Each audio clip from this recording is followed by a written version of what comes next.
એકવાર એક નાસ્તિક વ્યક્તિ હોય છે. એ નાસ્તિક વ્યક્તિ એક મંદિરમાં જમવા જાય છે અને તે મંદિરમાં સદાવ્રત ચાલતું હતું.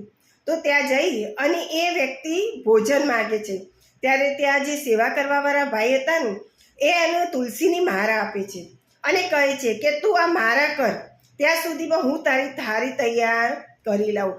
પણ પેલો તો નાસ્તિક હતો તો એને તો માળા કરવાની ના પાડી દીધી. તો તરત જ પેલા ભાઈ કહે છે કે તો અહીંયા તને ભોજન પણ મળશે નહીં.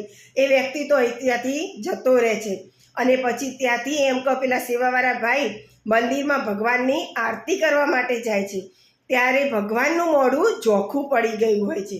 ત્યારે પેલો જે સેવાવાળો ભાઈ હોય છે એ ભગવાનને પૂછે છે કે ભગવાન આજે કેમ તમારું મોઢું ચોખ્ખું પડી ગયું? ત્યારે ભગવાન કહે છે કે આજે અહીંથી એક વ્યક્તિ ભૂખ્યો ગયો. ત્યારે પેલા સેવાવાળા ભાઈ કહે છે કે આજે એને તમારું નામ લેવાનું ના કહી એટલે મેં એને જમવા આપ્યું નહીં.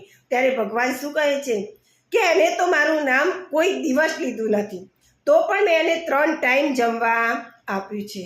જો ભગવાન એમ કહો બધાને ભૂખ્યા ઉઠાડે છે પણ ભૂખ્યા સુવડાવતા નથી.